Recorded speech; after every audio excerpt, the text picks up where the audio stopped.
Okay, before I start, I just got to say, if I look a bit more like red than usual, or I look, I guess, tired or whatever, I just did a 7 kilometer run for the sake of cardio. Better cardio than Brian Danielson power. I don't get gas. But yeah, nah, so that explains that. Anyway, this video is all about the biggest thing WWE has going on right now. Roman Reigns versus Brock Lesnar. If you watched the 2022 Royal Rumble pay-per-view, you'd know that all WWE has going on right now, or at least all they want you to care about seemingly, is Roman Reigns and Brock Lesnar. Well, on the men's side at least. Obviously Ronda's back, I get that, but just generally on the men's side of things, Roman Reigns is Universal Champion, and Brock Lesnar's a babyface who is going to face Roman Reigns. That's literally all you need to know if you're following WWE, because if we're being honest, based on the Royal Rumble, nothing else seems to matter. Which that's the main issue with this video. The issue with what I'm going to talk about, and just generally the issue with WWE right now, is the way they book shows, the way they book pay-per-views, the way they book this stuff. It literally makes it seem like Roman Reigns and Brock Lesnar, they're up here, right? They're on this like top tier. They're like up the top, so they're like this top shelf.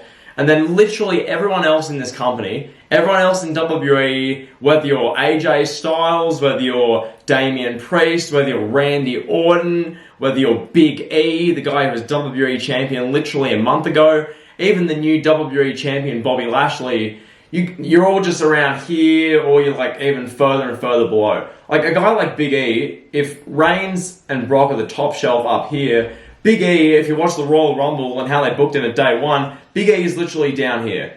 Like, he feels like he couldn't matter any less right now.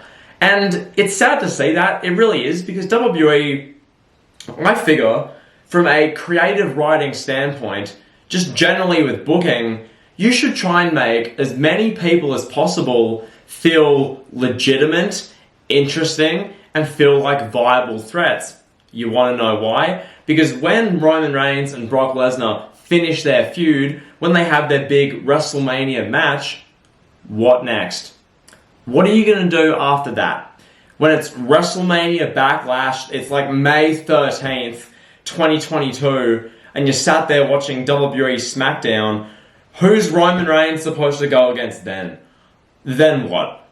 When it's July 14th, and they're, the final week before Money in the Bank, and Roman Reigns is in an intense, deep, personal, passionate feud with a guy like, I don't know, Ridge Holland for the Universal Championship.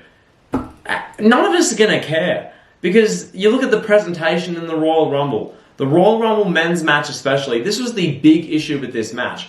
Okay, Roman Reigns, as we saw throughout the show, he's obviously WWE's top dog, the megastar. We get it, amazing. He's been champion 520 odd days, amazing, awesome.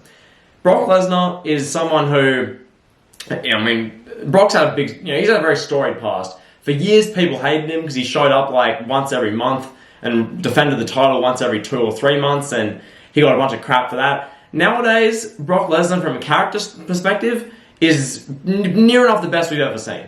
He's essentially doing what he did 20 years ago, only it's a bit funnier now because he's in his mid-40s and he just doesn't give a damn anymore. So he pretty much says and does whatever he feels like. He dresses however he damn well pleases, and it's really entertaining. So you get that Brock Lesnar, that baby-faced Brock Lesnar, and have him dress up how he wants, have him do what he wants.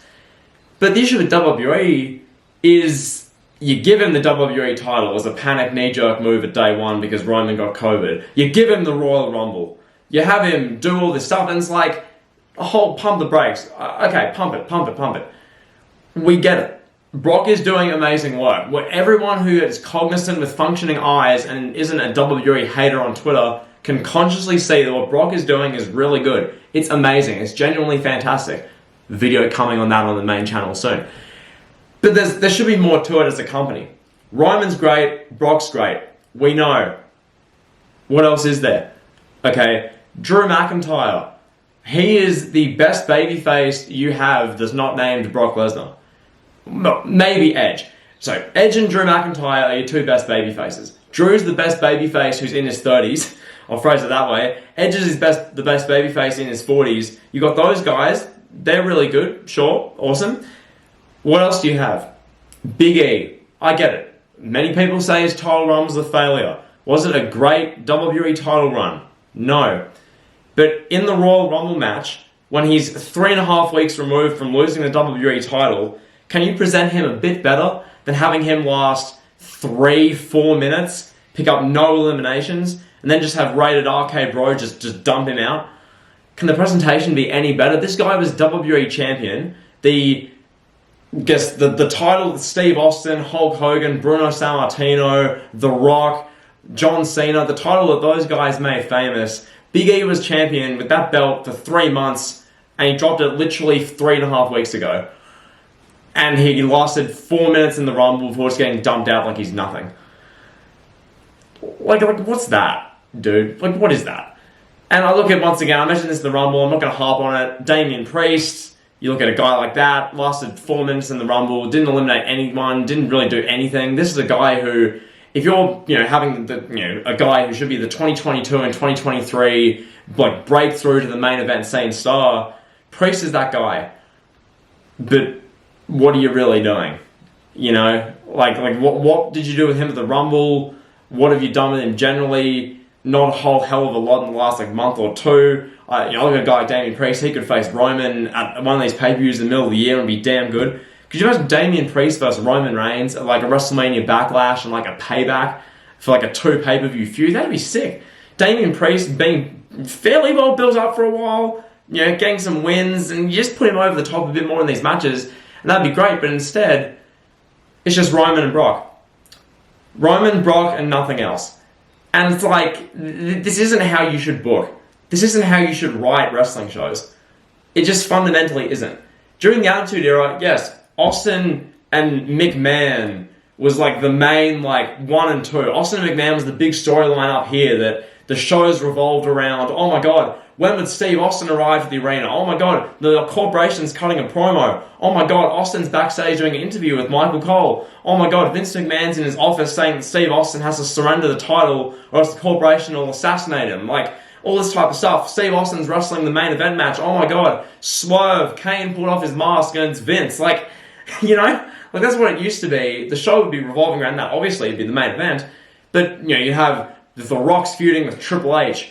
2 big-time legitimate stars being put over really well in an upper mid-card to main event stature. Undertaker, Kane, they're feeling like big stars. You've got, obviously, DX is involved. The Nation's having a good feud on the undercard. You've got, a bunch of different stuff. Val Venus is, doing his segments. You've got these storylines all over the show. You've got Sable's a big-time star getting massive ratings. You've got all this stuff around the show, and it's this big, great viewing experience. But now, in WrestleMania season, if you're watching SmackDown, for instance, you're watching SmackDown, Roman Reigns, Brock Lesnar, Paul Heyman, they're not on screen. What are you watching? If they're not on screen, based on how WWE presents them, I'm waiting and hoping for a Drew McIntyre segment, because whenever Drew McIntyre is on screen, he has a star's appeal. Even if Drew McIntyre is in a crappy feud with Madcap Moss and Happy Corbin, Drew McIntyre comes out, the aura changes, the intensity changes, it's oh damn, Drew's here. That is a star. When someone can make an entrance and you go, that is a star, there's a hint. That's a star. So something like Drew, but elsewhere, look at SmackDown. What else is there? If it's not Roman, if it's not Brock, if it's not Paul Heyman, what are you watching? You're watching the Viking Raiders versus Jinder Mahal and Shanky. You're watching a gauntlet match for 40 minutes. You're watching Sami Zayn cutting promos on Johnny Knoxville. You're watching Carmella have a good match with Liv Morgan. What is this? And this is why you need to establish your other guys. This is why WrestleMania season and the WWE product year-round is going to suffer when Roman and Brock, which by the way we've already seen a bunch. This is the other thing with this. Roman and Brock isn't a fresh matchup. Granted, these are the 2 best guys of this, generation as far as the past 5 to 10 years. They're the 2 best guys as far as the star power, the large-than-life feel. These are the 2 biggest Vince McMahon stars in the past 5 to 10 years. That's for certain. But the whole issue being, we've seen it enough. Because it gets to a point where it doesn't feel organic anymore. They did the match at Crown Jewel, had the screw job ending, sure. They've had a bunch of interactions since. I get the Paul Heyman story, I really do.